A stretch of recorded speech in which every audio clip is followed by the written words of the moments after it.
Today is a day of departure for me for India, and I'm very sad that I have to leave my children here. It's a sad day, no doubt. But I have to go, as you know, and you all are going to join me, quite a lot of you. But those who are going to stay here have to understand that they are here with a purpose, not without a purpose. And during my absence, one should not waste that time. On the contrary, you must put your mind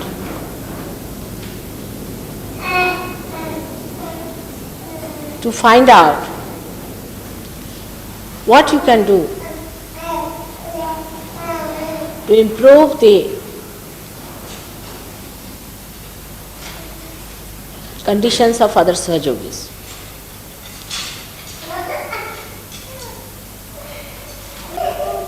Many of you are Sahajogis and you have felt cool breeze from the very first day and have been feeling it all through. But there are so many still who don't even feel the cool breeze, and they feel very funny about it and feel sort of guilty. Sometimes they feel that they are something of a lower type or something wrong with them, that they don't feel the cool breeze.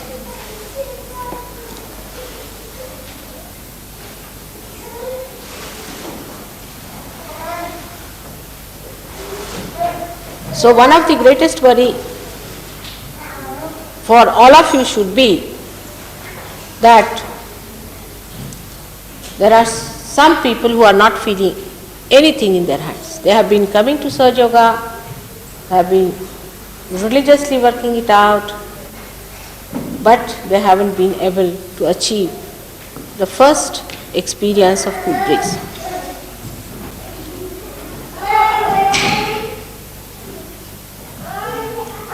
For this, there can be many reasons.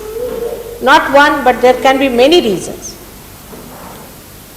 And without getting involved into these reasons, if you try to see within yourself, and if others who have felt it are compassionate and kind, they can definitely help others. But the worst thing that we human beings suffer from is ego. And this ego makes us feel small at the slightest thing anybody tries to help. Some people might have a hurt ego, might have a bloated ego, might have a state of mind which does not even see the ego. And that is why it is difficult to talk to anyone what is to be done to improve. So those who are better off suffer from a dilemma. They don't want to hurt another person, and another fear they have that if they try to help others, their ego might go up because they are afraid of their own ego.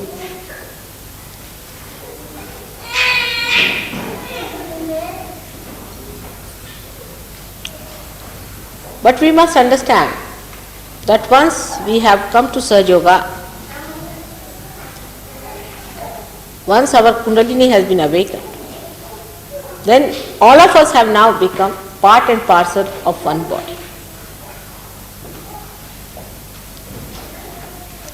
body, of the great primordial being. In a body, as human bodies are, supposing a finger is numb, then all the body's attention is on that finger to cure it. And all the other fingers and the whole body, the brain, the mind you can call it, everything is worried about that finger, how to make it all right. Naturally, there is no ego for these fingers. So nobody feels hurt or bad. And the fingers are also anxious to do it because they can feel the problem of the finger which is numb. If there is some problem, say, internally within your body, all the cells which are needed to correct that problem will rush. The blood will rush, the heart will pump, everything will work out in a very coordinated way. But nobody feels hurt. Then why should I take help from anyone? Neither the one who helps is frightened or afraid or also feels the ego. The reason is the cells of the body are under the complete control of one brain or one personality or one self. But in Sahaja Yoga, this collectivity is not yet established. That's why people feel hurt, people hurt each other. They have fear.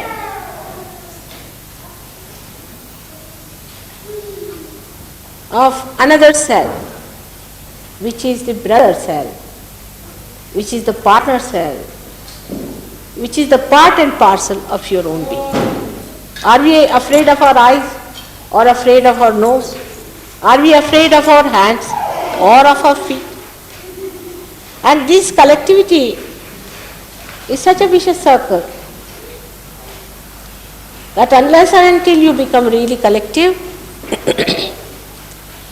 you cannot feel another person. And unless and until you have that sense of responsibility of collectivity built in yourself, you cannot help another person. So a certain amount of growth is needed in the whole body to be sensitive enough to help each other, to be wise enough to help each other, to be resourceful enough to really nourish another. And that development has to come again through collectivity. It's most surprising. I know sometimes people feel that there are Sahaja Yogis who are not even of one mind. I agree that somebody will say your Vishuddhi is catching, another will say your heart is catching, another will say your void is catching. They don't say that all of them will say the same thing. One will say this, one will say that, one will say that. The reason is some of them have developed a certain sensitivity to a certain center, but not to all the centers. And that's how there can be a difference of opinion, as there should not be at all.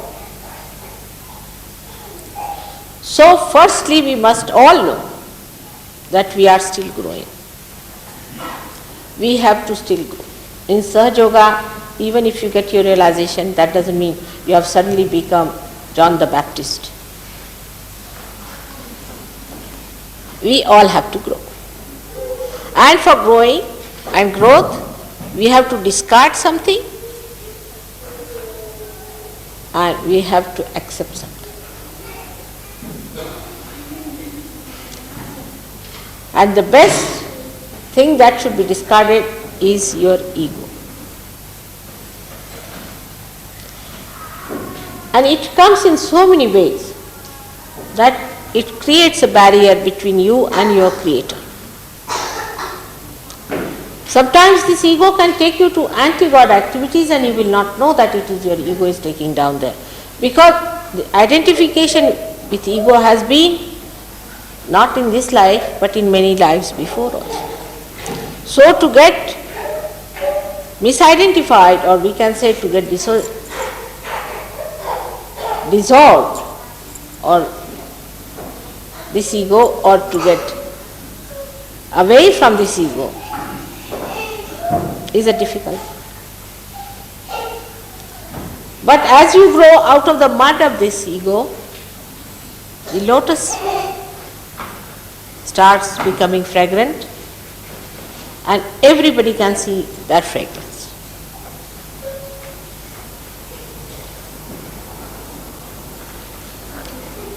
It is more difficult in the Western countries than in the East, because the whole basis of the growth in the West has been so far based on ego and competition. There is no competition in Sahaja. You just think, if one finger starts competing with another finger, what will happen? It is as absurd as that. Now we are talking of fruits. We are not talking of the shoot, what people have achieved through Western style of thinking. Now we have to go deep down into the roots. So we must change our methods. There is no competition at all among roots. They help each other. If one fails, another goes and helps. That is how this living process can work out. We have to change our ways of tackling ourselves and others. And we have to realize that God's power of love is the highest, deepest and the mightiest. And this is the power of love that we have to accept. But love just does not mean that you spoil someone or tell lies just to please someone. It may not be pleasing in the beginning, maybe, but ultimately it will. So when you have to talk to someone, of course, you need not be arrogant or rude at all. You should be sweet, you should be kind, compassionate. But it's no diplomacy going on there. It's not any that you are trying to get out some votes from that person. It's a guideline you are giving to the person. And the guideline can be even silent. The greatest guideline for anyone is the precepts you follow, the ideals you have, the way you behave. You know, in India, one person gave realization to 10,000 people. And how he impressed others. He impressed others because he went to an office, the commissioner's office, for some his personal work. And then he started talking in such a manner that they couldn't understand that this man has come for some practical, every day-to-day stuff. And the way he's talking, the way he's behaving, the way he's dignified, and so firm. How is he managing that? So they said, who is your guru? Immediately came into their head, must be some good guru here there. He said, I have no guru. I have only a mother. He said, we all have. That's how it started. So, one must know that by your own behavior, you can talk to another person. And that behavior should not be superficial, must be coming from the heart, the concern that this person should be alive. Genuine concern. And even a dog knows that. You don't have to tell anybody by taking some sort of a vow. But even a dog knows what is a genuine concern and what is not a genuine concern. With that concern, you have to talk.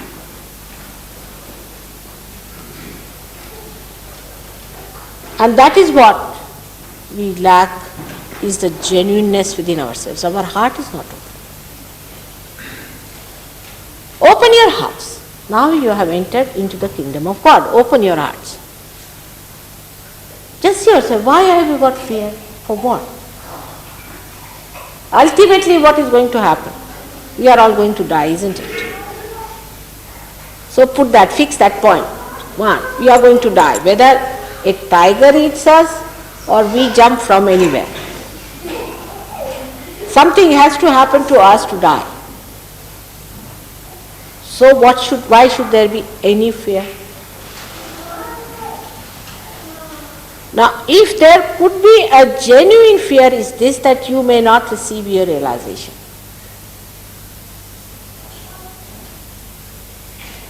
Even this genuine fear has no meaning, because this will also kill your chances of realization.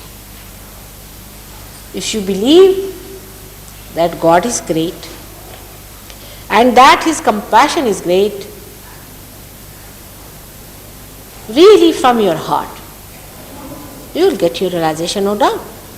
You all are there for that, and the divine power itself is anxious to do it, extremely anxious. You can see, can you believe that there are so many people who are realized souls today in this London? I came here about 20 years back, and if somebody had told me that there are going to be so many realized souls here in this place, I would never have believed, because at that time I had met very few in the whole world, I would say. So the things are happening, but be patient and believe in the mercy of God, in the kindness of God, in His compassion, in His anxiety to give you this gift of realization. And this is one of the greatest hindrances people have when they do not feel their vibrations.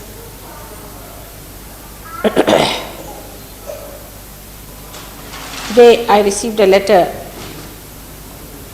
from Jill, and she said she went with my photograph to be framed or something in a shop, and the shopkeeper, that lady, she looked at the photographs, she was a little bit, I don't know, concerned, and she said, whose photograph is this? So Jill just said that to put your hands towards it. Oh God, what has happened? As if some door has opened.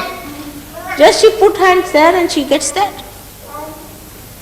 And Jill was amazed, because 6 months she never felt anything.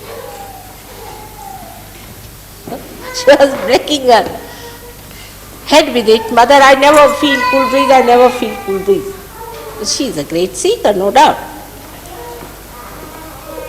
And now she says that her brother came and he didn't feel the cool breeze. So Jill said, you have a bad liver. Yes, yes. How do you know? I have. I've got pain in the liver. I've had problems with the liver. So Jill said, put your hand towards the photograph and put your left hand on the liver. Oh God, I am feeling this. I am feeling the tingling and this and that. And he showed the finger for the liver. And she was amazed that this gentleman just walks into the shop where so many people are coming, going.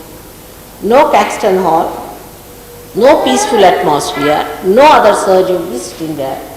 And suddenly you find this gentleman feels the cool breeze. Not only that, but he can exactly say where he is catching. Nothing happened, no trembling in the hands, no shaking, no burning. And he felt better on the liver. She couldn't understand. What was the reason? The reason is very simple. When you come for a program, there are many others who are already feeling vibrations. And you don't feel it. It's like, you see, they have a property and you don't have, sort of a thing. So, your mind which has worked through competition, mind which has worked through realizing that somebody has something I don't have, haves and have-nots. That mind starts putting fear into your head. Oh God, will you have it or not? Will I get it? Or even if I get it, will I lose it? And that fear I see on the faces of many new people. Give up that fear. You are all going to get your realization. Give up that fear. You have not entered into any competition here. Just to relax. Just relax.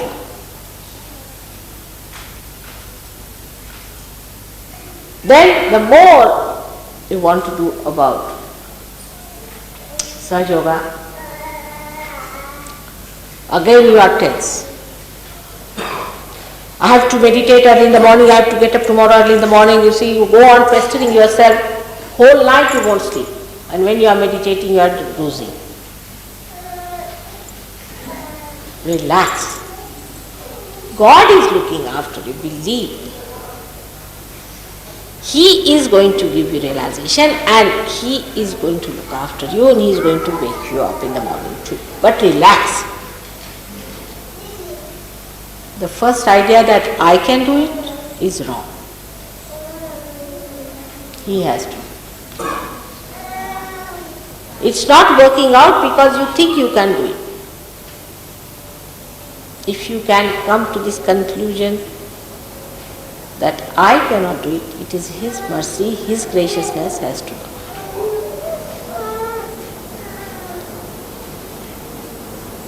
But after realization, you have to do something in the sense, you have to desire. But when I say you have to desire it, again you will say, all right, now I am going to sit down here and nail myself to this place and I am going to sit down and desire it. This desire is a dead desire. You see, just pushed onto your head that, oh, I must desire, mother has told I must desire. You have to be hungry. You don't say that I have to desire that, I have to be hungry. The hunger is from within, which is there, no doubt, but is clouded. The hunger is clouded because you have fear. If you put a goat before a tiger and give him to eat, he will reduce with that eating whatever it is. Because it has that fear that there is a tiger which is going to eat you. So first kill all the imaginary tigers around you. Again we come back to the same. That desire must come from within. And it is there. What is clouded? Relax.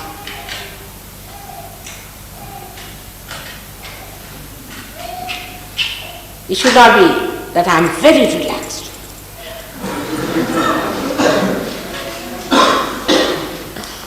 It's childlike. It's simple. A relaxed person is just like a child.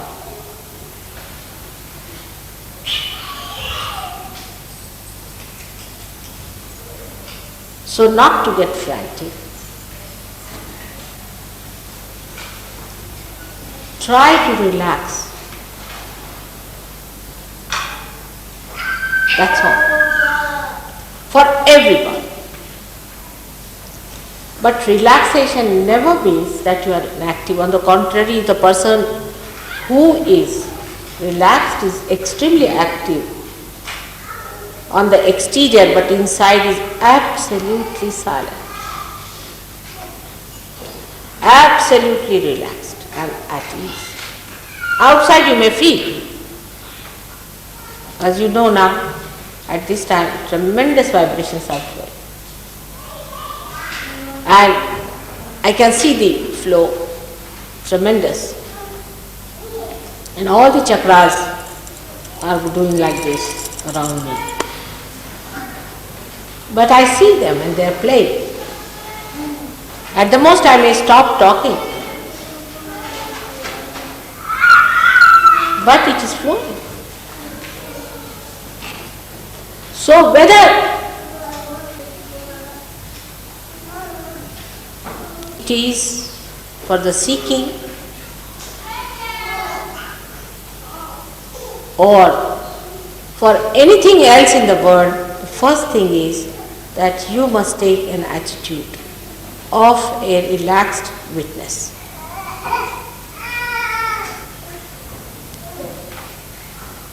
If you can do that, then those who are not feeling vibrations will definitely feel. I've seen people on whom I've been working, it wouldn't work out. Of course, they were not rude or even arrogant, but felt very sad that they couldn't get the vibration. So I said, all right, today you go and enjoy the flowers in the garden, enjoy the birds, and talk to the sky and come back to it. It works out. Because you have been always like this. In Sahaja Yoga, you don't have to achieve anything. You become.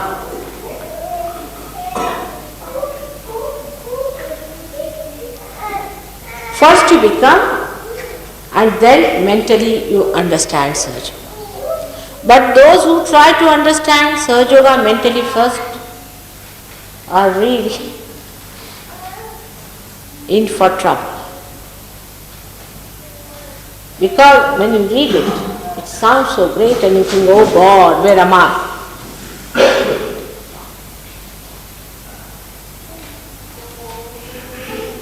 So, please, if you give realization to someone, take it easy.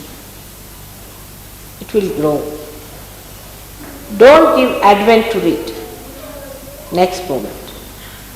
We do it. Why? We think we should impress the person that Sahaja Yoga is a great thing and the person must read advent, so he will come to Sahaja Yoga and will establish this man because he will see and will be impressed.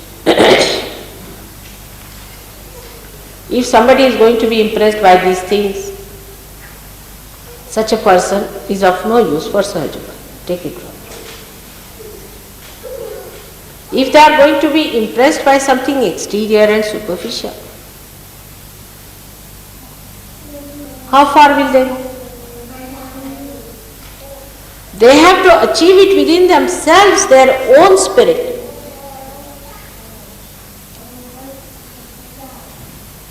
They have to be impressed by themselves, by their own achievements. If you understand this simple principle, that when we become the spirit, we manifest a power which is just the opposite of any other so-called powers.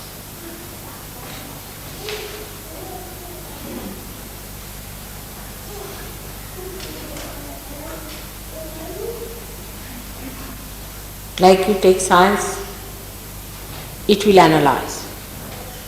Surge Yoga will synthesize.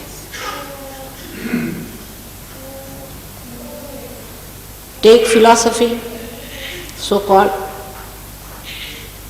it will try to find out the dogmas.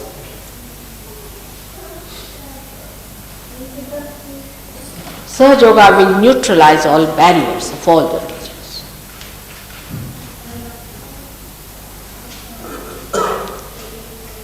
Because all these forces are deadly, they deaden. The religion is deadened, God is deadened, everything is deadened by that. While Surge Yoga is a living force within you. And that's how it neutralizes all that is destructive, all that is deadly.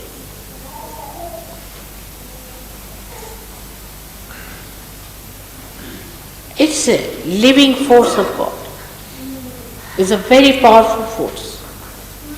It's very wise. It understands everything.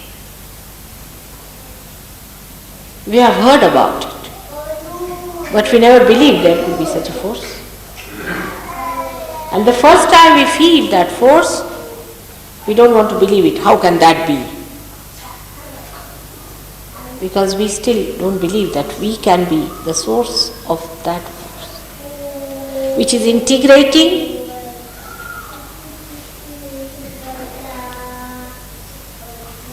which is synthesizing completely, which nourishes, which helps you to rise above falsehood to reality. It doesn't allow any falsehood to build in. While all other forces, whatever you try, political forces, based on falsehood, absolute falsehood. All politics is based on falsehood. We can see that. How can you explain the policies of these nations? You just don't understand. All falsehood. Your democracy is democracy. Your communism, I don't know what sort of a thing it is. All absurd, perverted and false. But in reality, you are a communist, you are a democratic person, everything within yourself is the spirit. But to become the spirit, if you stand on falsehood and want to achieve it, you cannot. Give up all that. Become the spirit. Then you start seeing from the window of the spirit, everything is different.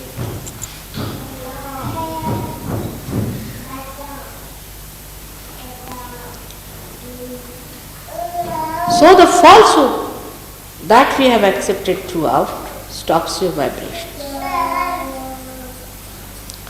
All this is falsehood. Believe me.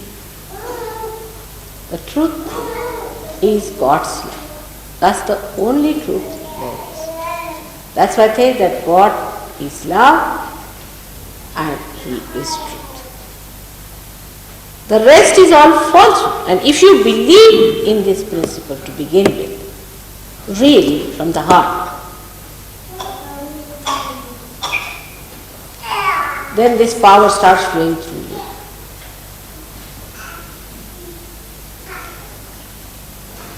It's the most powerful thing universal thing, which is doing thousands and thousands of things, of making these beautiful flowers, fragrant flowers, our heart beating, creating human beings, animals, everything is done through this living power. And this living power just has to flow through. And believe me, that human beings are the only instruments of that power.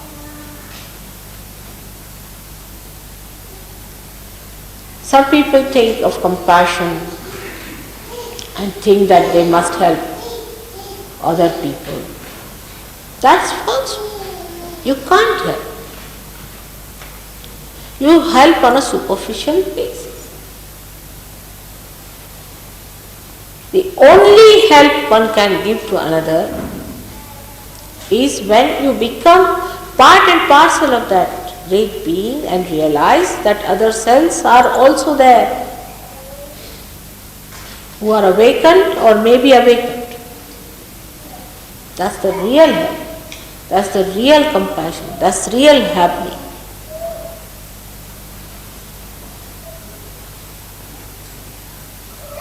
Sahaja Yoga is definitely the deep understanding of this fact.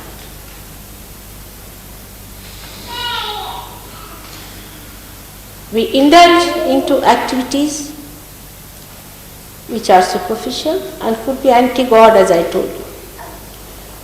But for Sahaja Yoga, the activities are extremely simple. Even a finger movement like that is sufficient to do tremendous things. There is no need to stand on your head for it. Awakening is your own. There is no problem on that. The problem is to prepare yourself for that awakening by not preparing yourself. Be unprepared. Be simple.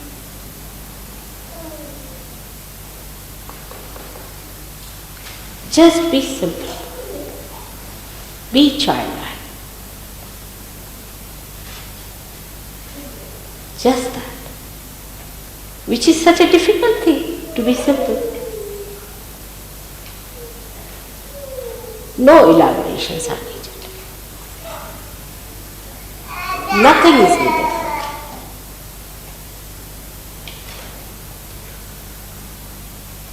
No preparations as such, except open your heart. Now how will you open? Like that? Pay attention to your heart. Just pay attention to your heart. You'll be amazed. It will start melting. Just right your heart. The thawing starts as soon as you pay attention. Tensions will drop off. And you will feel full breeze. So those who saw yogis, who come to Sahaja Yoga, I didn't feel vibrations, should know that the fear that they have. Everybody thinks that there's a show on, like a dog show, like other shows you see. And they come with that idea. There's no show on. It's a thing that you have to achieve yourself, which you achieve that state automatically. Now this is about the Sahaja Yogis who feel that they do not feel any vibrations. Maybe sometimes it happens also in some places where the Vishuddhi chakra is very bad, you don't feel any cool breeze. So it doesn't matter. As long as you feel peaceful, enjoy them. Why worry about the vibrations? I don't understand. What's the need? If it is not there, well and good. As long as you feel the peace of your spirit, you just put your hands to another person. I remember one gentleman in India always used to say, "Mother, I don't feel anything, I don't feel anything, I've done this." I said, "Thank God you don't feel it." He said, "Why do you say that, Mother?" I said, "Enjoy your peace. Enjoy it." But then he wouldn't listen, so I said, "All right, go and feel the vibration of particular gentleman." And he got blisters on all his 5 fingers. And he came to me and said, "Mother, what?" I said, "You wanted to feel, now have the blisters. What can I do?" So those who do not feel also are avoiding little problems for the time being. Take it easy. It's a very good word. Take it easy. Which is, this word has come very recently. It was not there, never. It was run before. Now it says, take it easy. Especially if you have been to some other gurus and some other meditation centers and all that, where you have been jumping morning till evening, you see. You don't want to believe that Sahaja Yoga you get only by sitting quietly.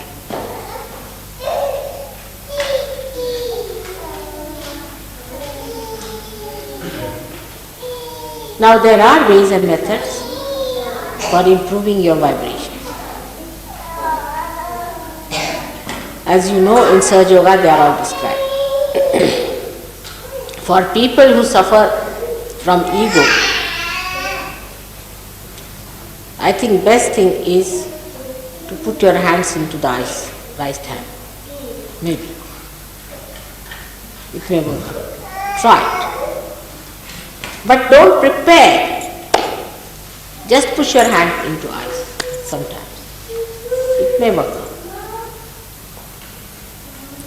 And for people who suffer from superego, little bit burning your hand on the candle may help. Just try. Because the hands are not sensitive. So there is a heat or a cold too much. Either you are a frozen personality or you are a heated personality. You are not in the center. So if you are a frozen personality, better melt it a little bit. Try. I never said this before because half of you would have run away if I had said this. But don't burn it to have blisters, I am saying. Just a little bit, try to see that if you burn your finger, the sensitivity will improve. But someone is thinking just now that if you have both the problems, what do you do?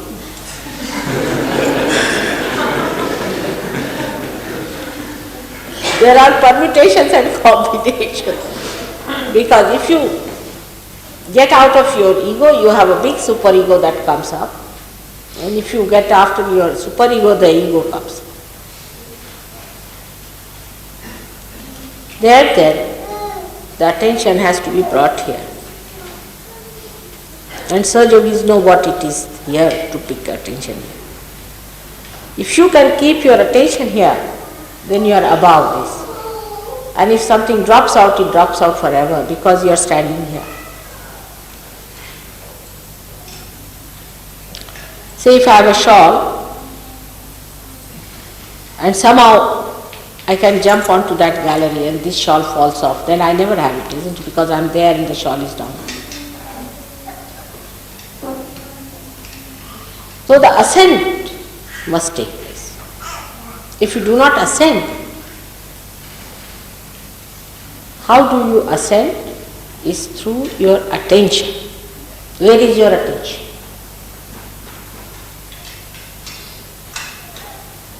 Ask yourself, where is my attention? Either you are counting your money, counting your votes, or some people even count lampposts and too. If they have nothing to do, they can go on doing whatever they like. But count your blessings.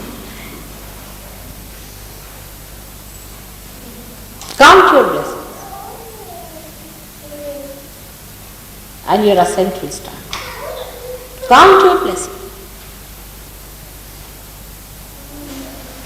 And that is how you ascend. Ascend in the realm of God.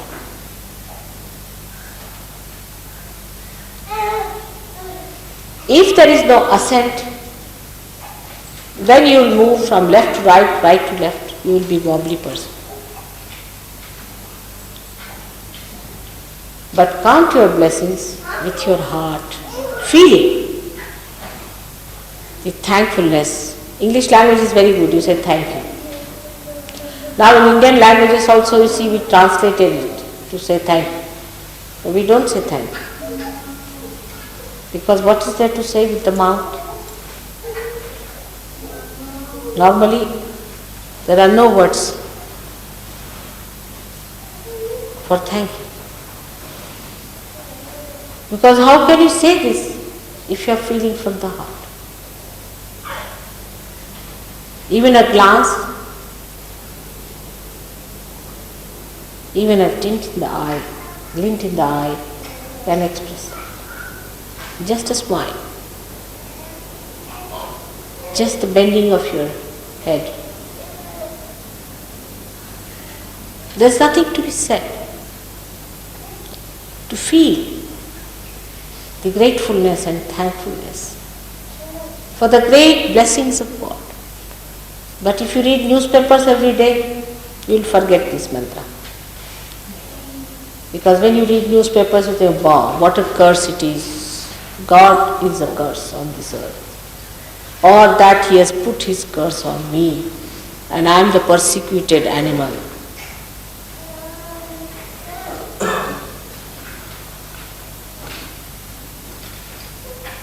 For ascent, it's not a mental procedure, it's a procedure of the heart, which is thanksgiving.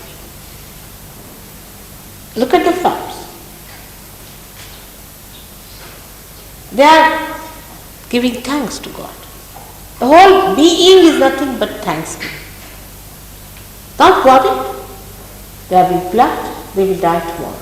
Not worried. As long as they live, is giving thanks. Look at everything. Look at this candle. What is it?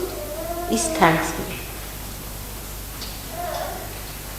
Everything that is created is giving thanks. What about us human beings? We say because we can say it. They cannot say.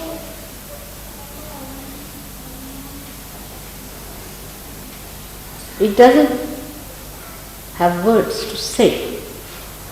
We have language. That's how we have become superficial. We have lost our depth because we have language. There is no language for the silent expression.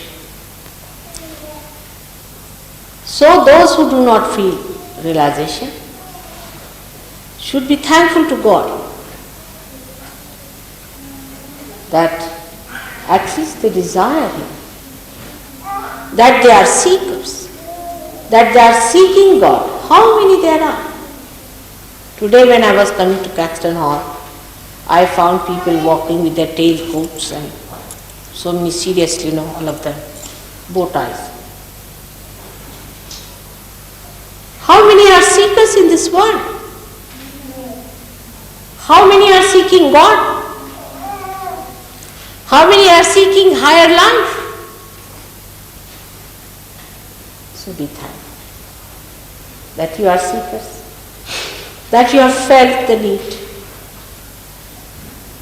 of God's love, that you do not want anything that is not God. It's such a great thing that you have a heart, you have a mind that desires the highest. Be thankful that you are seekers and born in this great time where you have to get your realization. Be thankful. I know you have committed mistakes. Alright, doesn't matter. In your seeking you have committed mistakes, doesn't matter. But be thankful that God is looking after you. You are the special people created by His love, guided by Him. So be thankful. And thankfulness is a quality of heart. That's how, when you feel the beauty of thankfulness, then you start feeling the Spirit within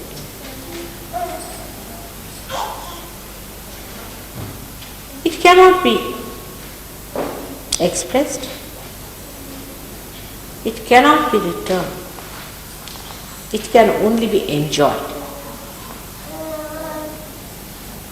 The blessings can only be enjoyed, isn't it? And it is for enjoyment only. It's not for anything else. Just that you should enjoy the blessings, that's why the blessings are there. So to achieve the blessings is not the point. Blessings are everywhere. For I would say there are tremendous vibrations today in Caxton Hall.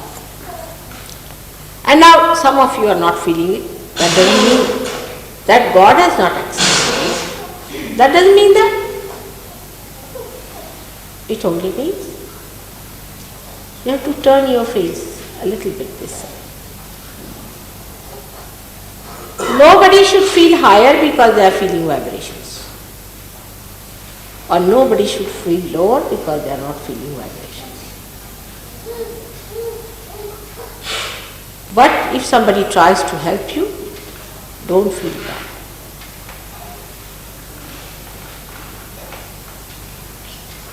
Now, all of you who are going to look after the new people here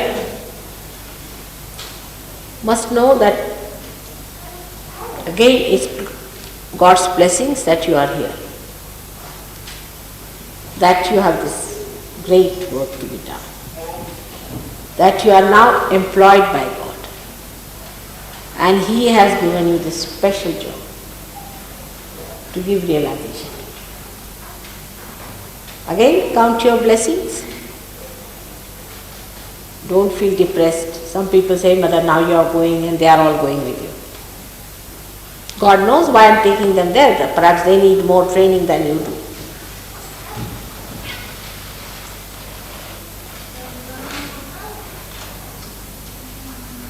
But again the competitiveness comes. Some have to be in the reserve force, as they say. But where am I going? And that is how, in both ways, we have to count our blessings. That you are going or not going is not the point. Both of you have a responsibility which is bestowed upon you as a blessing from God.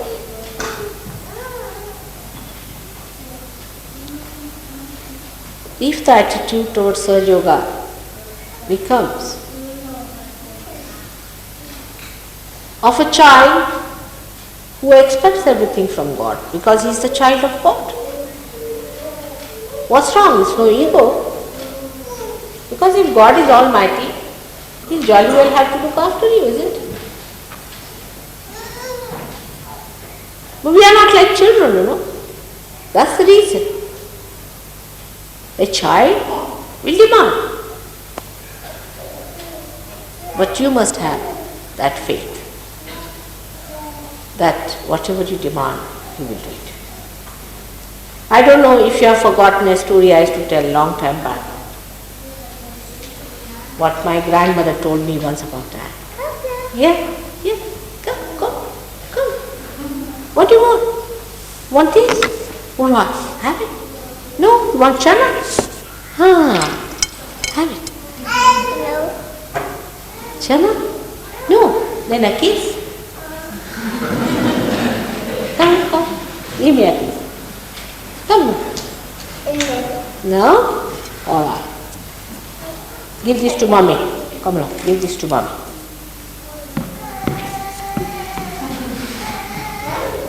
Responsibility. They like it. They like it. You must watch them. All right. Now, what do you want? Yeah? You want flowers? No? All right. You give it to them. Give it to them. Give it to them. Give it to them. Not for himself, but for others. Give it. This is God's help. How children explain things so in such a simple way. We cannot be like children. We are very grown ups, you see.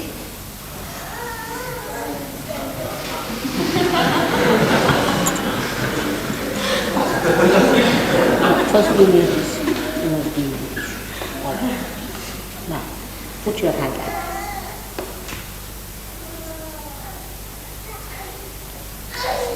Oh, it's falling.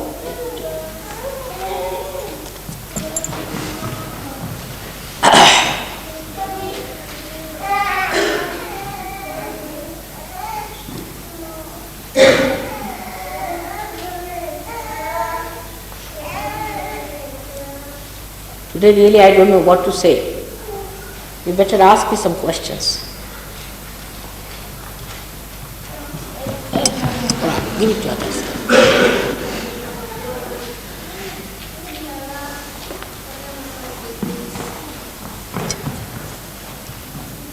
Any other questions, please?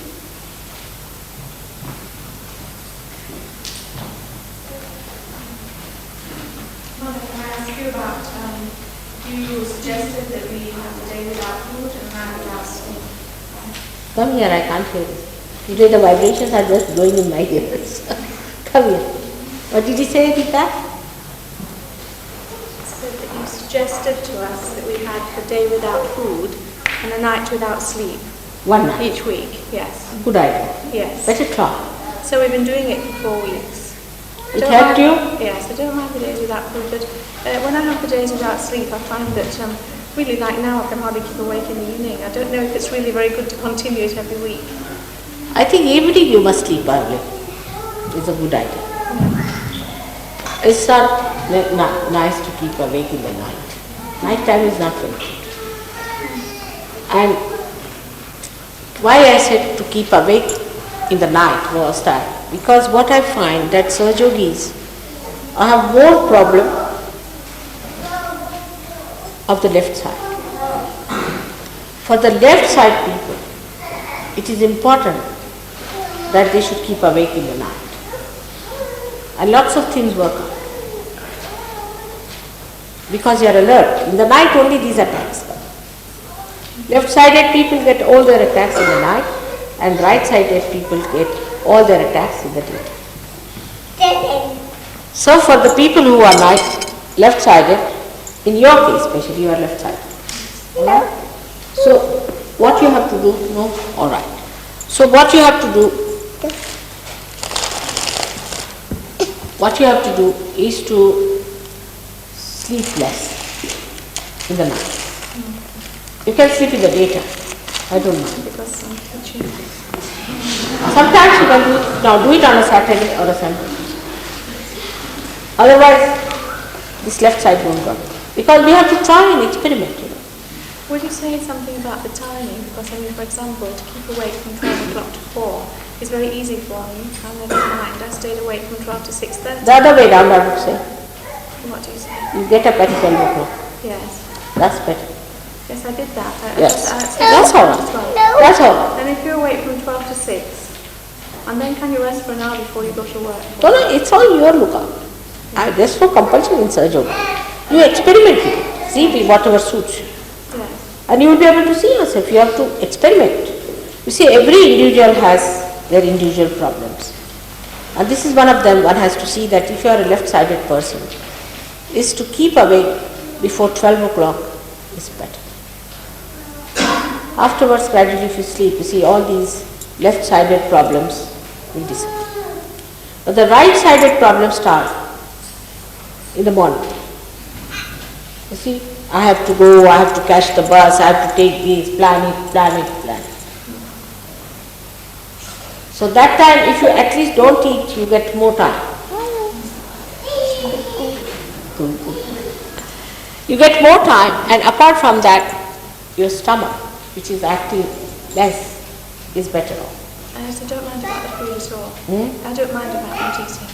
If you want us to do it every week then, one night. No, you have to experiment. There's nothing like that in Sahaja Yoga, as you know, it's not compulsory. Yes, that's what But if it helps you, the way it helps you, try. I mean, I'm saying that doesn't mean now all of you should buy a bucket of ice and put your hands into it. You see, this is the trouble with human beings. You tell them anything and you find them sitting with a bucket in their mouth. No, I'm just saying try. You see, because you must know I have no problems.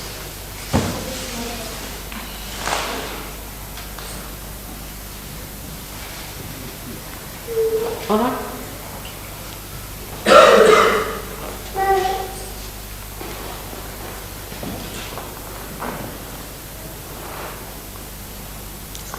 You are all individuals, you are professors, you are research scholars. Keep your mind open and try and find out if it helps you. Every individual has individual problems. All these little problems you can solve yourself because you have the light. You have the light of vibration. The spirit is with you, so you are independent. I'll just give you guidelines. That doesn't mean that you every day have a vigil. No, horrible it is. But it has helped some people. May not be for everyone this may suit or may not suit. But for left-sided people it's better, I've seen. With the right-sided people, it suits better that they don't eat so much, or their attention is more towards better things of life. Actually, I don't think right-sided people eat much. On the contrary, they are very fussy people about it. I mean, the whole thing is a mental thing. Mentally they will say, that's not good, I don't like it, what will I have it? You go to a party and the menu card will come and seriously they'll think 10 times what they will eat. I mean, what difference does it make what you eat? Does it? And they'll all discuss what will I have. And they'll eat 2 morsels and finish it up. They'll not relish even that. Because food cannot be enjoyed by mental activity. Simple thing as that. The tongue has to enjoy it. But all your energy has spent in your mental activities, so the tongue is not there anymore to enjoy. So towards food also, anything, if your attention is too much, reduce it. And that's why I said eat less. Or if you fast, then you don't have to think about food. You think more about food than eat. And enjoy less, least of all. That's why it is said fasting. But when I say fasting, people start thinking, then what time should I eat, mother? Exactly. Is it all right at 8:30 or say 8 o'clock? As if there is a jail in Sahaja Yoga. Eat at any time you feel like. But if you are thinking about food, what's the use of fasting? Like in India we have fasting, you see women start planning about the fasting 10 days ahead. What will you have for your fasting? See, because in Indian life, people have made some concessions that if you eat this, this is not fasting. That is fasting. So then they'll plan out what they are going to eat.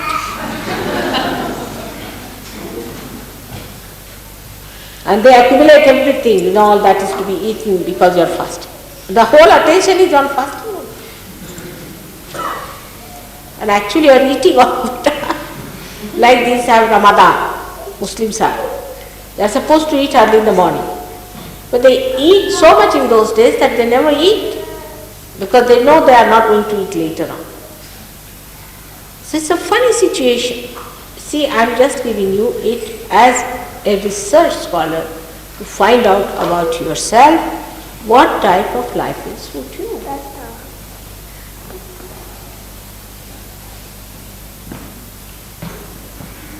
Any other question?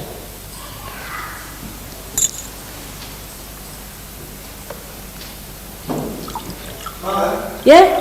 what was the end of the story about your grandmother? Huh? What was the end of the story about your grandmother? About the story about? What was the end of the story about your grandmother? From? The end of the story about your grandmother. You began. Oh, that you want to hear again? It's a real grandmother story. So don't use too much intellectual things. It's a simple one. See, she said that those who believe in God just believe in His blessings and they have full right on God.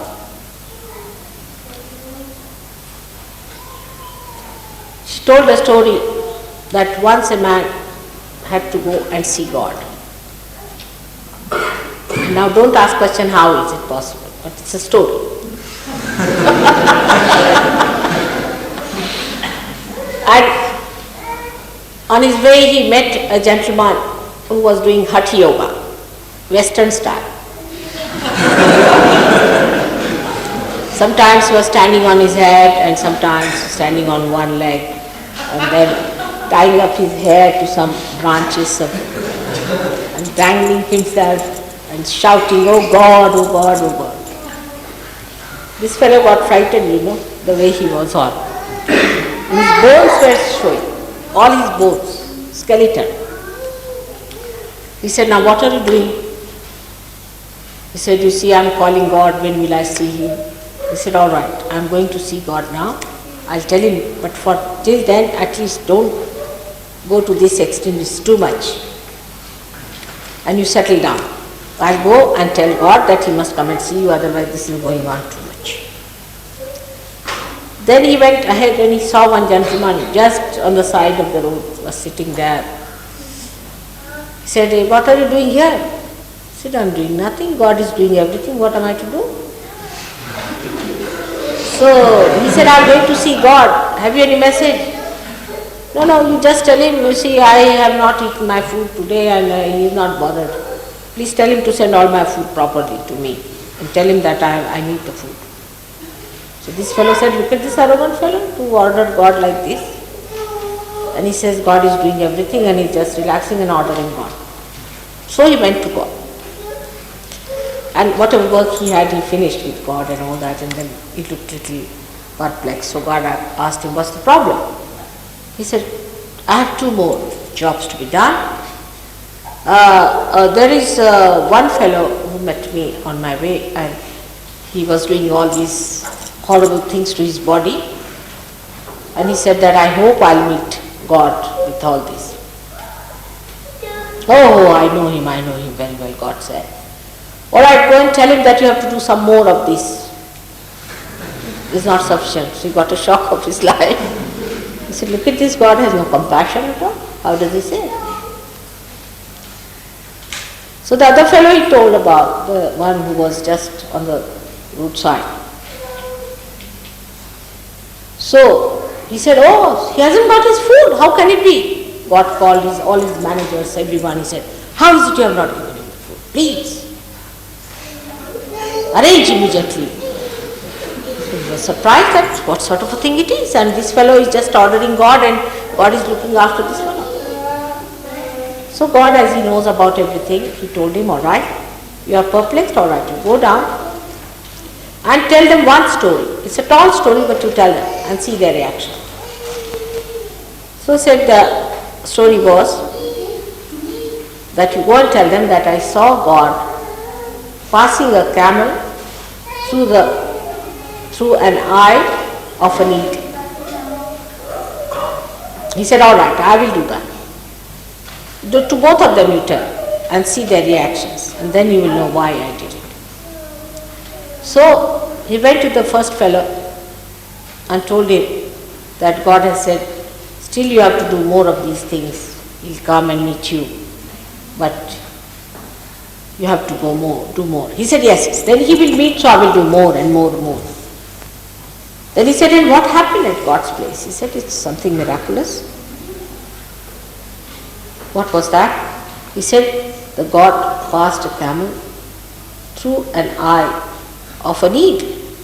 He said, must be a very big needle. He said, no, just ordinary one. He said, how can that be? Now, you have been to God, so you are telling me stories. You can't get along with me like this. I understand this is all false. Just telling me stories. So, this gentleman said, all right, I'll go to the other gentleman. So he went to him. He was having his food. He said, oh, sit down, sit down. God has sent all food for me. I know, once I tell him, there's no need to tell him also. He really looks after me. But he wanted to have some message, so I said to him, but how much he has sent food for me? How can I eat all that? So this fellow was surprised, you see. So he said, what happened? You went to God, what did you see there? He said, I went and I saw a camel was passed through an eye of a needle. A very small needle, I tell you. And I saw it. He said, so what? What's so surprising? After all, he's God. What is there for him, for a camel? He can pass universes after universes. He's God Almighty. What is so miraculous for him? Then he realized, this is what it is. If you have faith, God wants to establish it. Only your faith works. But the faith in Sahaja Yoga, as you know, has to be the faith of the spirit, of the experience, is not blind faith. When your eyes are open, you have to have faith in God. But still after realization, so what? Vibrations are there, so what? What is it so great? Yes, so what? Then God says, all right, go ahead. It's such a tremendous thing that you get. But you don't have faith in yourself, how can you have faith in God? You don't respect yourself, how can you respect God? And this is exactly what happens to human beings when they deny Sahaja Yoga. As you know, there have been some miracles also in England which were stunning and people were surprised. But there's nothing to be surprised at. Oh, it's absolutely very common. And I wish Gavin could tell you about these few miracles that we have seen, because some of you may not be knowing about it. So I would request him to tell all about this, what happened and what has happened in India. To me it is not at all miraculous, it is nothing. It's very simple. And this is being published in the newspapers and all that. I think it's better that Gavin should tell about this.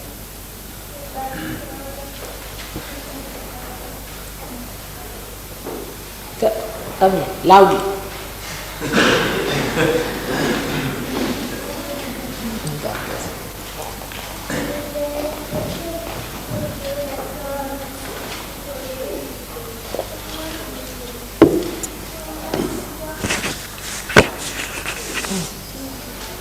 One which reached the newspapers happened in Bedford about just over a month ago. For the first time, Sri Mataji had a program in Bedford, and we learned the next day that a young boy had been going home on his motorbike and he had an accident. He fell off the bike, and he said that the lady stopped her car and got out and put her hands on where he was hurting. He felt better. So he went to the hospital because they asked him to do that, and they said, you're all right, you're discharged. And then he saw the picture of Mother in the newspaper. And he told his own mother, he said, that's the lady who stopped the car. So newspaper reporter heard about this. He rang up the people who were organising the programme in Bedford. He said, is it true that this lady who came to Bedford stopped her car to heal this boy? And they said, what time was it? He said it was about 9:30 on that evening. He said, it's impossible. Mother was giving a programme in Bedford in the Guild House.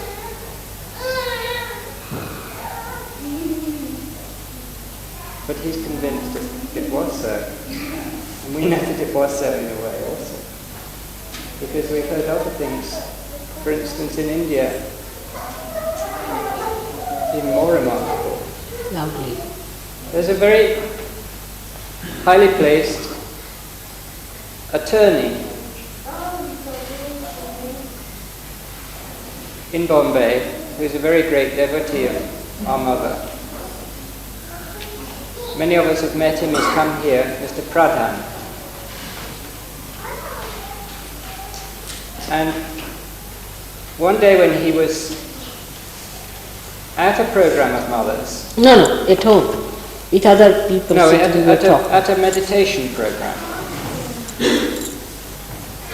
Just sitting, taking vibrations together.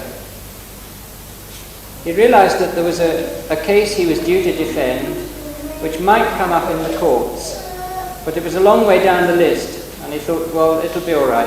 There are a lot of other cases, they'll be heard today, and mine will come up on Monday.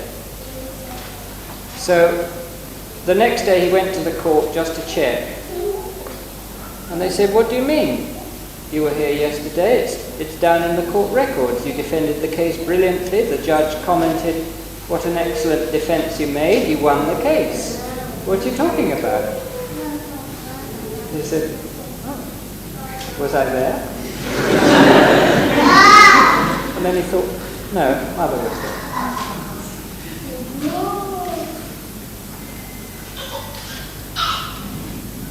A Petkar service. And Petkar was another one. In Pune there is a great Sadhyogi named Petkar. And he had a dream in the night that his brother fell in a big well in the village where they live, which is not, it's some way from Pune. And he was very He had a habit of walking in the night, the brother. So he was so anxious about this dream, he got up, he prayed to before Mother's picture that his brother should be all right. And the next morning he went home to his village and he met his father. And his father said, yes, it's true, he did fall in the well. And they were looking for him with torches. And suddenly your brother came up out of the water and was just sitting on the side of the bank. And his brother told him that this is what happened. In the lights he saw the hand with the bangles, and it came and it pulled him up out of the water. And at first he couldn't speak, he fainted, and then he was able to tell this to the people who'd come looking for him. And the brother wasn't a devotee of Mataji, but Petkar had done something, and Mother was there.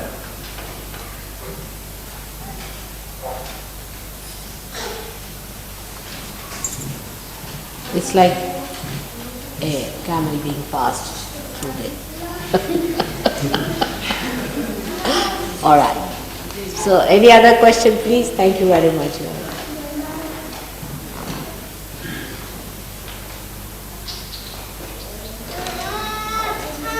There are 1001 stories which so many Sarjogis can tell. How they were helped in every way. God looks after everyone. But especially the ones who are seeking, and the highest of all, the ones who are realized.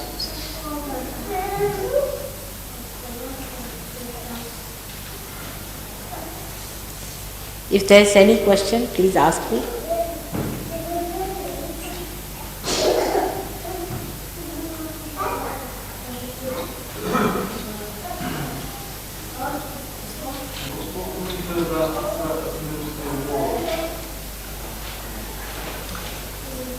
Did you hear it? What can be done about the threats of nuclear war?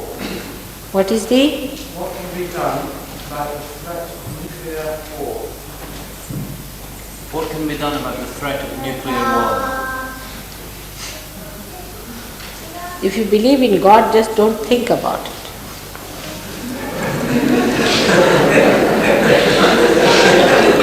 Everything can be diffused, isn't it? It's only if God wants there will be war, otherwise there cannot. But there should be people for whom God should interfere. If all of them are horrible devils, it's better to have a war.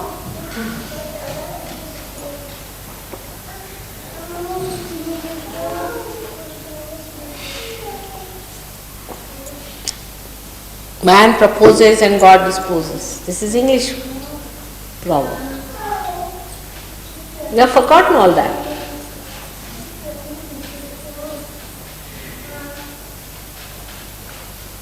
Nuclear war is the creation of human beings. Alright? And human beings are the creation of God.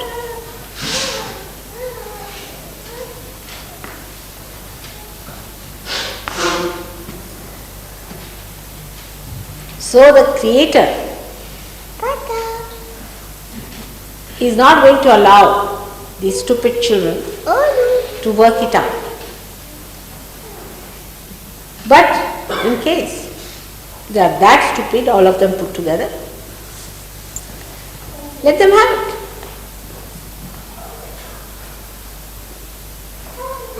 What's the use of also saving stupid people and donkeys? Only the people who are realized souls will be saved. Because nobody dies.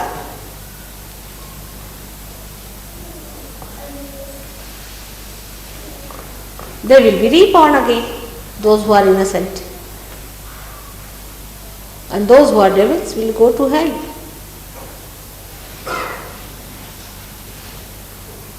Alright? We have one of them born here, see, Markandeya is a born realized child. There are so many, you can find them here.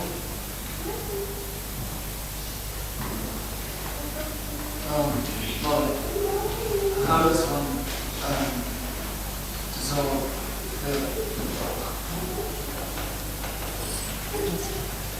How does one dissolve fear? Yeah. How does one dissolve fear? Fear.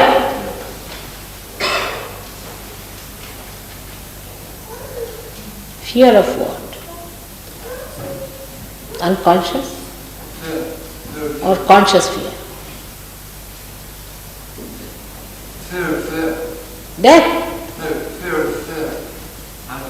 Fear, not of anything in particular. Fear of what? Of fear. The fear of fear.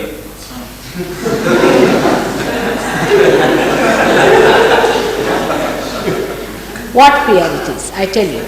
Oh, fear without reason. You see, the fear comes to you because not you are one with reality. You are not one with reality. Alright? So in Sahaja Yoga there are many ways by which you come in the center. You can have fear from your ego or from superego, from anywhere you can have. But if you are in the center, fear drops out. Gradually the fear drops out completely. Alright? It's the happening of awakening that takes you away from that fear. It's a happen. You don't have to do anything. What has to happen is that when you ascend, it will all drop automatically.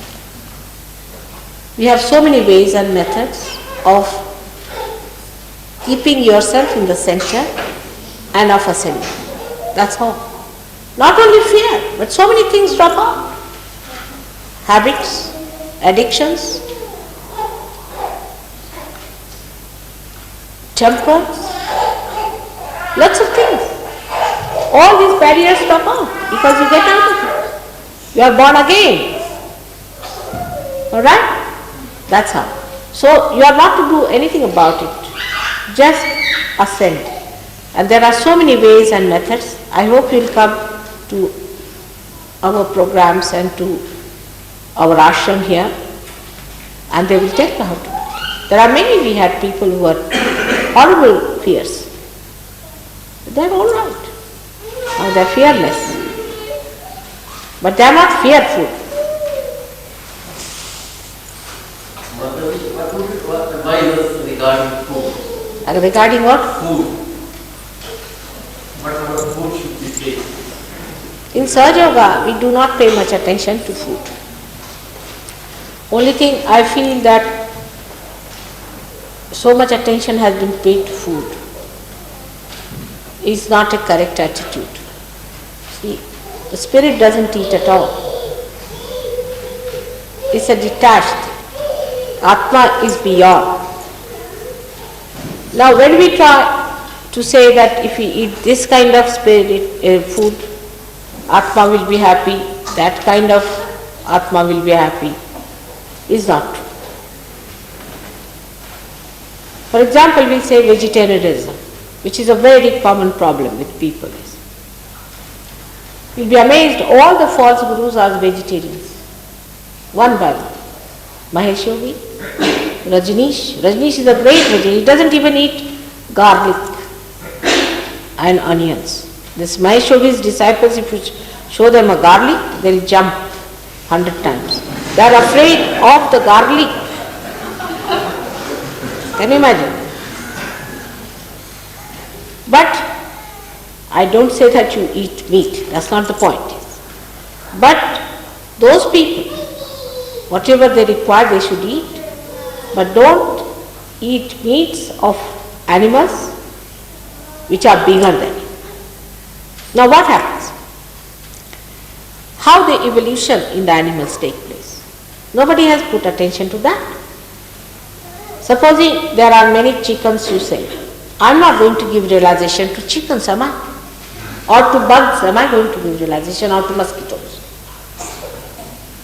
So our attention is on these, not on the higher level of life. When we think of food, that we must save chickens. Actually nothing dies. As Krishna himself has said, nothing dies. Alright?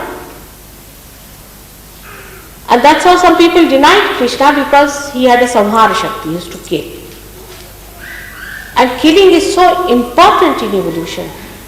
Otherwise, if you don't kill these Rakshasas, are you going to adore them? What are you to do with them? They have to be killed, they have to be thrown out.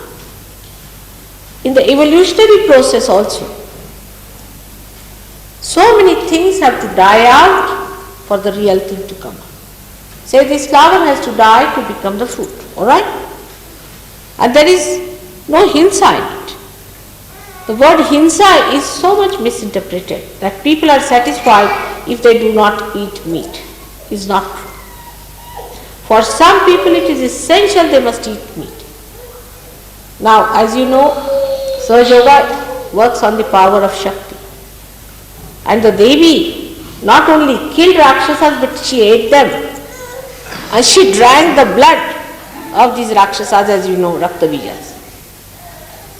So how can she be vegetarian? Just put reason. Alright? Because we are conditioned that way, we think. But actually what happens in the evolutionary process, when a person say eats chicken, not person, we should say a higher animal, eats a lower animal, then it passes through the circle and achieves a higher life. It's absolutely, this is how evolution takes place.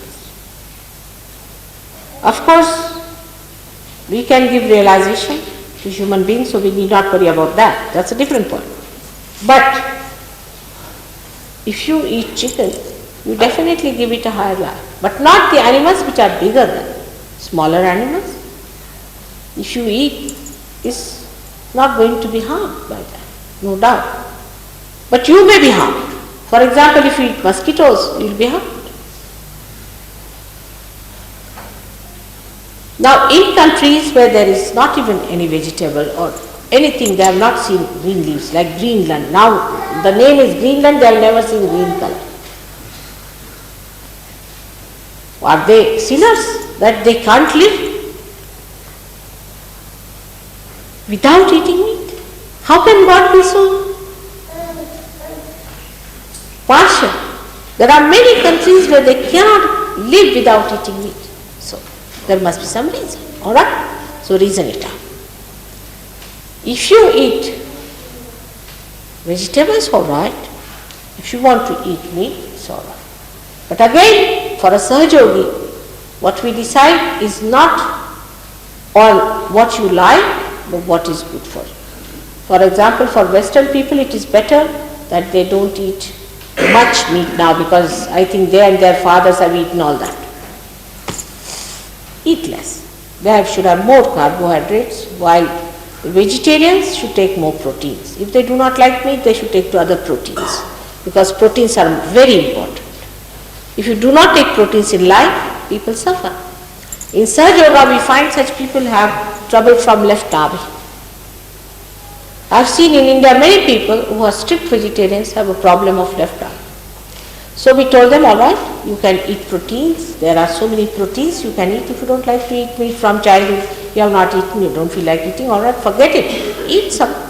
We have to be wise. We have to be open. We are not to be bound by our conditioning from childhood. This we must understand. That vegetarianism is not going to take you to God, neither non-vegetarianism. Because the spirit is neither a vegetarian nor a non-vegetarian. It is a detached, it's above. But whatever you need for your body is important. If you need protein, eat protein. If you don't eat protein, don't eat protein. But then eat something which you need. So it is not that one has to understand it in a way that we understand as a chicken and vegetables, but we must understand in the way a doctor understands the protein and carbohydrates. Alright? Whatever you like, you can eat. There's no, in Sahaja Yoga, there's no such a compulsion. So many saints used to eat meat. So many saints. Guru Nanaka, Kabira, Muhammad Sahib, Christ, Rama himself, Krishna himself, all of them ate meat. Even Buddha ate meat. The proof is that at the end of his life, he went to one of his disciples who was a hunter. And he told him, I'm very hungry, give me something to eat. So he said, sir, I have nothing else but a wild boar which I have killed very recently and it is not yet fully cooked. So he said, all right, doesn't matter, I'll have it. And he ate it and he died because of that half-cooked wild boar. And he died with that. So now Buddhists think that we should not eat meat. It's not so. Because he ate something that was half-cooked. That means he did eat, isn't it?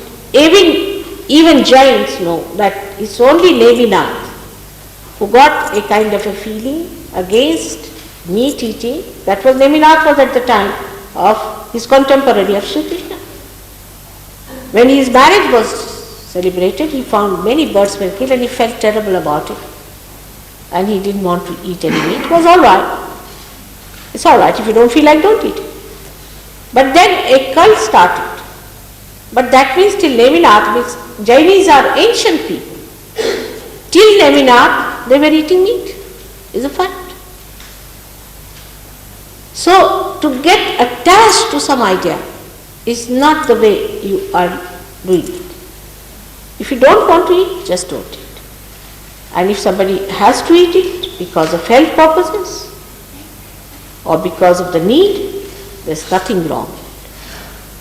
Everybody has a different need. Every individual has a different need. If I personally take just vegetarian food, I won't exist, I can tell you.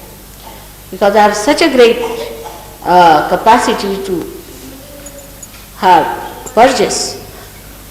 If I meet somebody, shake hands with somebody, he has lots of boots, you see, then I just clear him out by purging. And if I take just to say carbohydrates, I don't know what will happen to me. But doesn't mean that I should be a meat eater, but I have to have proteins. That's the point. It's no question of meat or anything, but it is a question of eating proteins or carbohydrates. We have to be wise about it. And all such cults, you see, that you eat this, you eat that, is not. There is no cult in surgery. Every individual has a different personality, but the common thing is one, and that is the spirit. But, for example, drinking, we abhor. But after realization, before that I don't talk of drinking, because it goes against your Chaitanya, against your awareness. So one has to look after the awareness. So much time has been wasted in people in deciding what to eat, what not to eat. What have they achieved? Nothing. Sometimes I see vegetarians can be horrid people. Absolutely horrid. We have a community in India called Marwadis. They are bloodsuckers, you see. They are vegetarians. Not all. We have some in Surjog also. Very few. They are extremely money-minded people. You know that. So this kind of thing, to believe that such food will make us great will be false. So you don't decide on that. You decide on proteins and carbohydrates. Whatever good for your health, you should do. Those who eat too much of vegetarian food are liable to certain type of diseases, and those who eat too much of non-veg are liable to some. Those who eat vegetarian food can get leukoderma very easily, can get leukemia very easily. Certain types of cancers they can get very easily. Those who are non-vegetarians can get another kind of diseases. There are numerous diseases they can get. So we have to have a balance. That when we eat vegetarian food also, we must see that we eat sufficient amount of proteins. Because body has to be all right. Healthy body is the temple of God.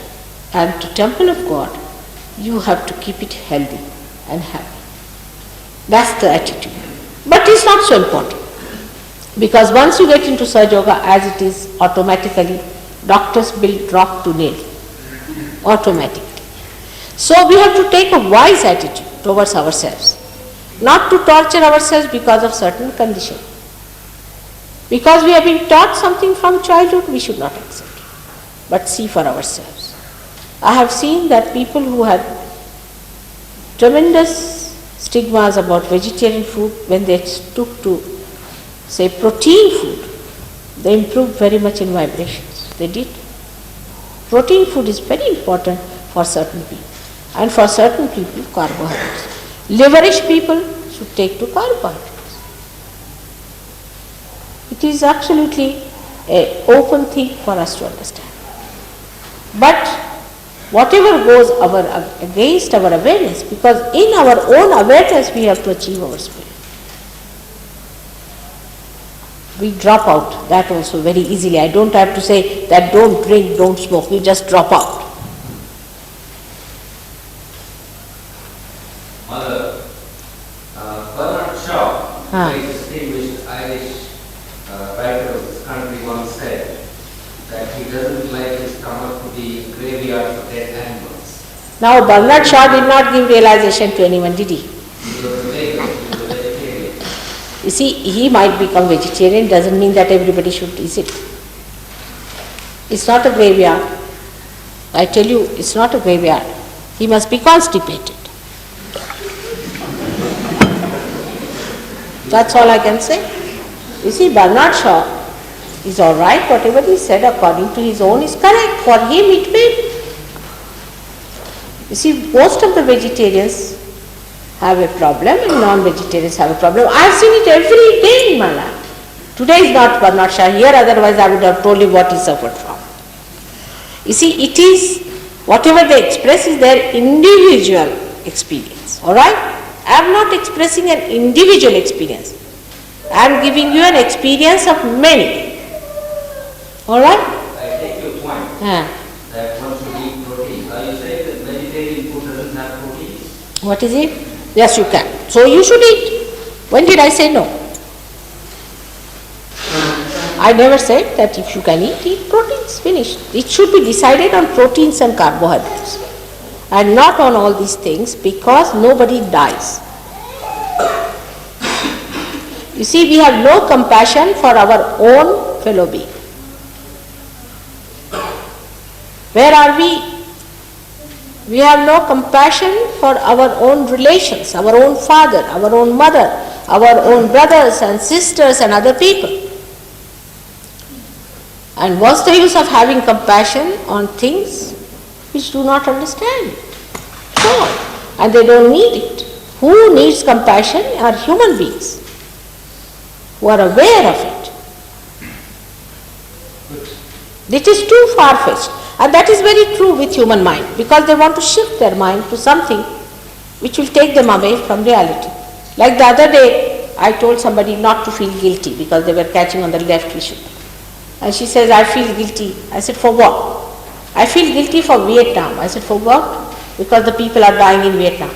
I said, are you going to solve the problem of Vietnam? Are you concerned with it? Why are you worried about that? You do whatever is good for you and what you can do. This is how we shift our mind. And it's very true. You see, people have their accepted ideas, they stick on to it and get nothing. So I say that there should be no ism about it. You must have an open mind. Absolutely an open mind. Anybody who, whatever problems they have, they know and they should solve it. I am not here to spread vegetarianism or non-vegetarianism. I am here to spread Sahaja. Sahaja Samadhi love. That's what is said. You have to get your Samadhi. And that how do you get? Sahaja, spontaneous. But depends what you eat. How you can get Samadhi if you don't have a proper food or anything? Now I will say that I have already told you about Buddha. What do you think of Guru Nanak? What do you think of Christ? You think, were they anywhere lower? You see, because the spirit is not concerned, as Krishna said, Nainam chidanti shastrani, nainam dahati pavak, na chainam kledayantyapo, no shusayati marata. It is Sri Krishna himself has said it. And he himself has killed Rakshasas, and Jainis are against Sri Krishna because he killed Rakshasas. According to him, he is a hinsatmak fellow. If you go too far with it, then you go to that limit where you start saving bugs and mosquitoes. But we have got it. We have got realization, no doubt about it. First of all, you get your realization. You have got all these ideas. All our forefathers had these ideas, they never got realization. Alright? So forget it. First thing is get to your spirit. This is not important. This is you are just directing your attention to something else which is not important. So many of them. So we discard Muhammad Sahib, we discard everyone. That's how it is. It's Brahminism. It's Brahminism. It's Islam again. We discard all the great people of the world by this. They were not realized. Khalil Gibran was not realized. How will you know? Unless and until you are realized, you will not know who is realized or not. You will live on these ideas only. You have to feel it. William Blake was not realized. He was Markandeya himself. We have forgotten so many things, even in the Indian scriptures we never see, we don't want to see these things. We had a great saint in India called Sajan Kasai.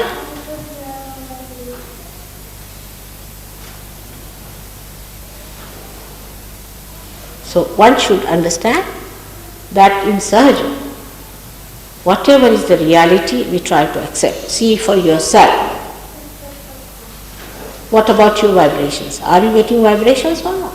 That's the main point. Attention should be there. Actually, vegetarians have much more attention on food than the non-veg have. I can tell you this. And the women of vegetarian people are all the time busy what to make for their men. All the time they are planning what to have. Aaj papad banaye ki phalana banaye ki, they are all the time busy cooking. And the men are also all the time fussing about food. In that house I ate that karela, in that house I ate this, you better make that. All over Indian men I know too well, and I know all the vegetarians, I am from that country. And the women are busy with that and men are busy with that. All their attention is in food all the time.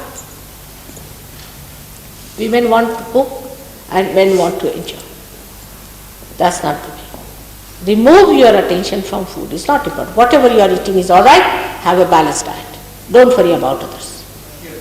You are not forced to eat anything in Sahaja Yoga. Nothing is forced. But you eat what you like. But the thing that you like must be balanced. Must be proper. Must be health-giving. That's the point. Whatever you eat, you eat. Nothing is forced. You have to see for yourself. So many of Sahaja Yogis just don't eat meat at all. I mean, they just don't eat. They need not eat at all. There's no need. I mean, if you don't want to eat, just don't eat it. I mean, it's nothing. All your quality is tested when your Kundalini is awakened. Before that, you do not know. I have known of people that think, oh, they are very great. Like one sannyasi fellow came in and he was sitting on the dais. And he thinks, oh, he's a great man, he's the very big man and all that. And my grandchild, who is a realized soul, she was sitting in front and I was the guest of honor there, so I was sitting there. So she shouted from her seat. She said, Mother, ask this man with the maxi to get out, he's giving too much heat to us. And this fellow was going to talk on vegetarianism, this, that ism, anotherism, and religion, and God, and this and that. And she said, please ask him to get out, he's giving heat to us, this maxi fellow. She thought he's a maxi man. She didn't know he was supposed to be detached. Those so-called sannyasis, be careful. So-called vegetarians, they are such hot-tempered people. Aren't you hot-tempered?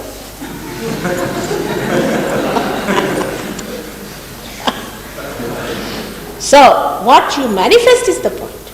And manifestation is silent. It works. So somebody said so, another fellow said so, so what?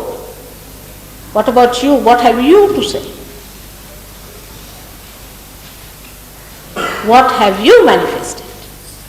Have you got the powers of your spirit?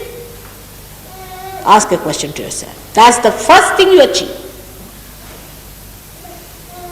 Then we'll talk about these things. First of all, you achieve your spirit.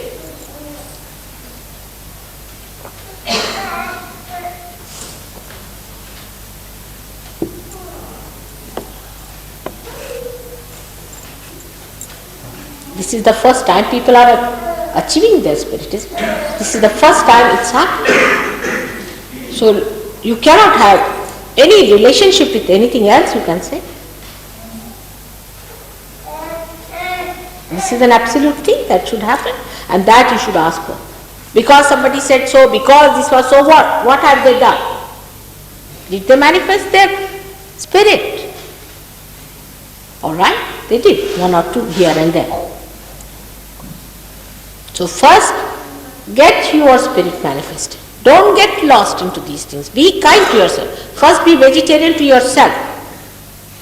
By being kind and by getting your spirit liberated completely from all these ideas.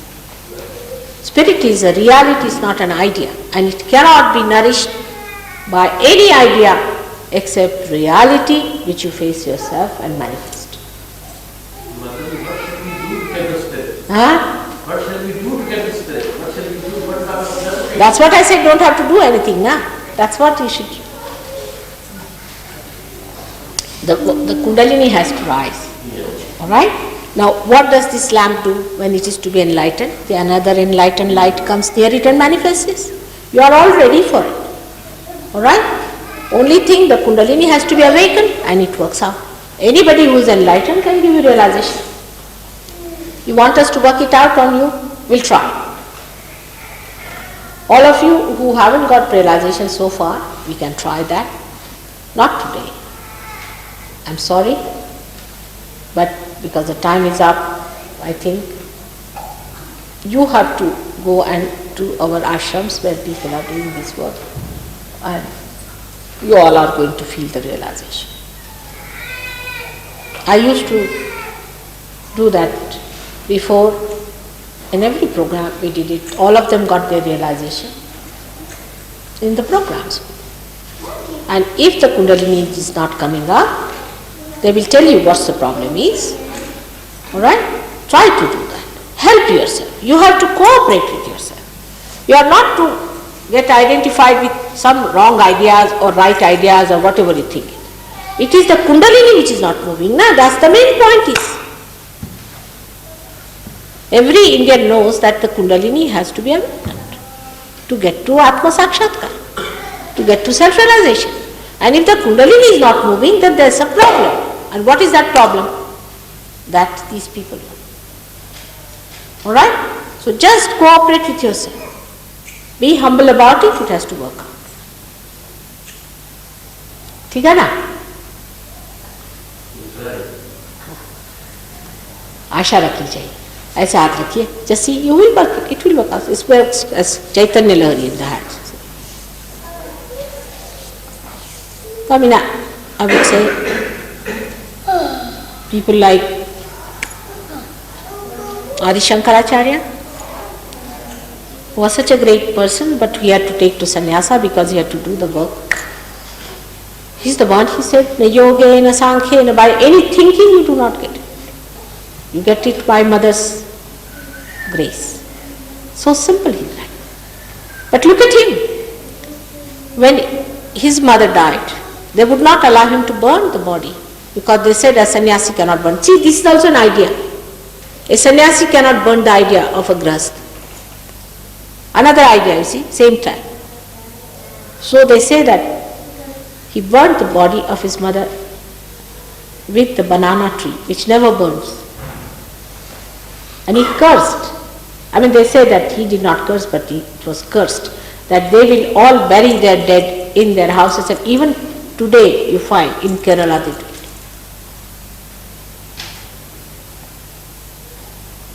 So many people with these ideas have killed so many saints. Do not have fixed ideas. Sainath, so many people, Sainath, they say that, many people say that Sainath was a realized soul. Not this new one, but the Sainath. But he was a Muslim. Kabira was a Muslim. Still, Nanaka included him in this Guru Granth Sahib. Only a realized person can understand who is a realized person. Before that, talking about it is just a mental feat. By mental feat, you are not going to go there. Aren't you tired already of your mental feats? Aren't you? Thinking mad. One doctor once said, Mother, you cut my throat, do what you like, but stop this thinking.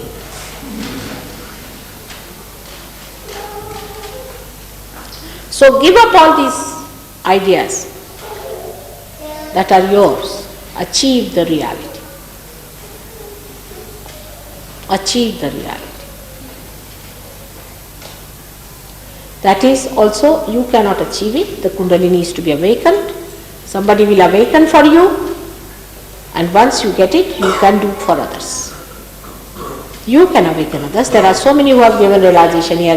These people are looking so simple and ignorant, but they know all about it. They are experts.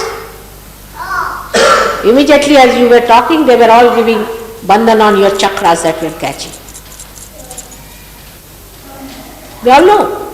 You do not know, but they know. Alright?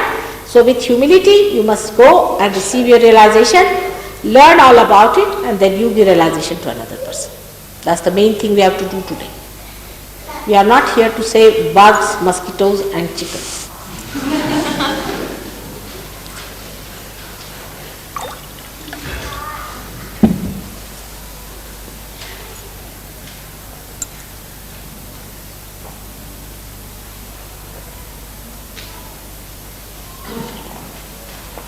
I hope nobody is coming out about the support of smoking some horrible thing like hashish, or they smoke or eat, I don't know.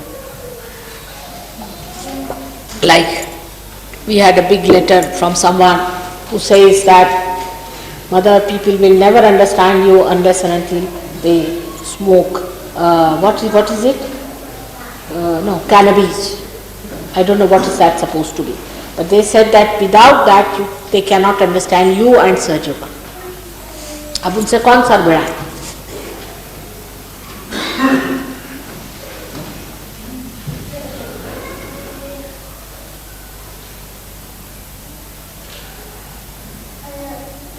All right?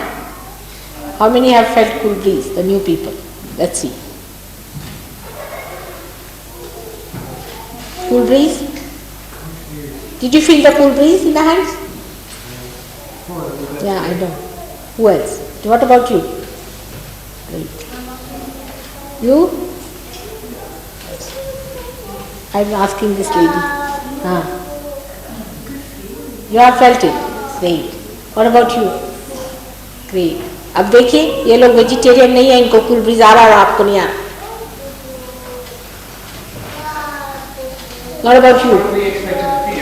Are you feeling cool breeze or not? I have already done that. Huh? I have had this before. But you have lost it. No, I haven't. You are getting it now. I already had it. You never had it. I have had it. And now what is the situation just now? My hands are cool. Is that so? No, just see is he realized on top of his head. Scratching on in liver. Huh? Hot? Alright. That's the compassion. The proof of the pudding is there. Alright, what about you? How did you feel? Good. What about you? You are very tense. What is the problem with you? Yeah. I felt it earlier when you spoke about ego. And then you got nervous. I felt really intensely. But then what happened? You started thinking about it? No, I started thinking about my fate. Huh? I started feeling uncomfortable physically. What is it? He started feeling physically uncomfortable from I seemed to lose it. I know. Then you sit on a chair. There's no compulsion. Please. No, you'll be all right. I tell you, you'll be better off. We have no compulsion like that. You please be seated. Yes, come now, sit on the chair. All right, that's a good idea. There is no compulsion. You see, because the hall is smaller, they thought there would be many people, so we spread this. There's no compulsion. Whether you sit on a chair or a throne makes no difference. Makes no difference. It's not that. You see, it is the Kundalini is inside. It's a subtler being. It doesn't mean where you sit. Of course, it helps if you sit on the ground in a way, because the Mother Earth helps you. See, if you sit before the light, it helps you. That's a different point. But if you can't sit on the ground, it doesn't matter. We have given realization to people only on sitting on chairs. Yes, what to do? All of you got it sitting on chairs, isn't it? About 400 people in Vienna got it just like that, sitting on chairs. It happens. If it has not happened, it should happen to everyone. But it doesn't from Mother, that does from feel, but it's only does actually. हाँ? It does something to work on completely. अब उस पर तो बहुत लिखा भी इन्होंने बताया भी है. There are so many lectures of mine. Today you see, because I am going away, I am rather quite full. And there are so many lectures I have given on Kundalini. You don't know, I must have spoken at least 1,000 times. In Capital Hall itself at least 600 times. So there are lectures and lectures, you can see, listen to them. But it is Kundalini, by that listening to it, nothing will happen. Actually it's an actualization. You see, it's like a seed sprouting. So So by the talking about Kundalini, nothing happens. It has to raise. बस ये बात है, होना चाहिए.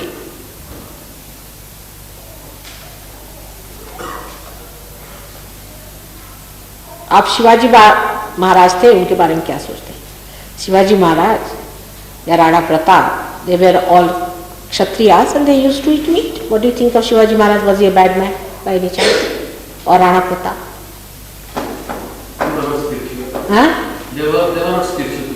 They were? Not spiritual. Who? Shivaji? Oh, he was very spiritual. That's the trouble, na? Because you are not a realized soul, you cannot feel the vibrations. जो लोग झंडा लेके घूमते हैं, they are not all. Those who take the flag that they are spiritual, they are not mostly. Mostly they are not. Mostly they are not Betty. You see, they are very simple people. They can be kings, they can be anybody. We never understand them unless and until we have realization. Sri Rama was understood by Shabari, but his own father never knew who he was.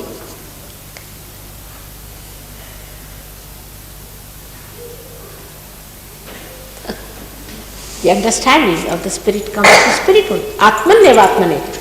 Atma should know Atma, no, nothing else. Through your mental attitude you cannot reach there. It's the Atma knows Atma. You ask about Shivaji, all of you ask, was he a realized soul? See the vibrations you get.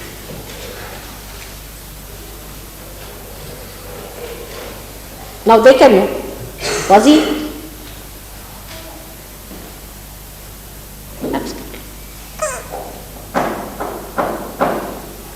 Now ask, was plague a realized?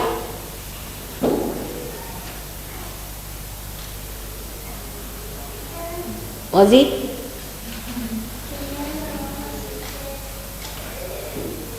You can feel it.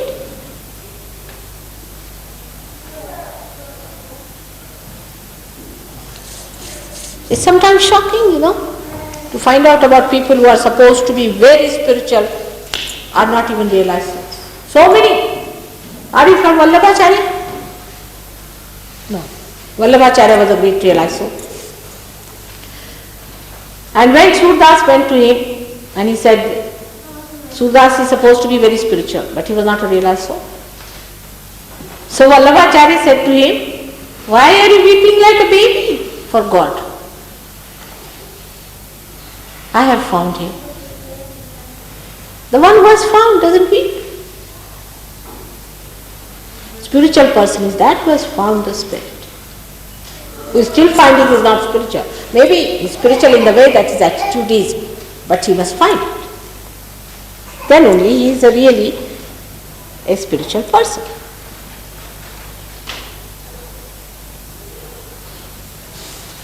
Even an ordinary person could be a realized soul, and a king may not be. We have so many like that. We have so many misnomers in our country, if you find out, in every country. Here also so many are called as saints, and horrible vibrations come from them. They are saints, saying this, saying that. I don't know saints or satans, but they are something like that. And there are people who are real saints, nobody knows about them. How will you make it? Only through Atma. The spirit knows the spirit. Not through mental activity, outward things, but through the knowledge that is manifested. The knowledge of reality, you know the spirit.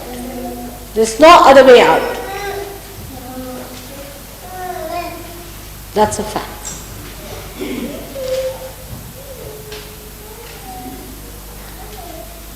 All other things are useless. Because whatever you do in ignorance are useless. But when you have the knowledge of the spirit, then you do it with your absolute value. It does not know any race, any creed, any color, nothing. It knows vibrations.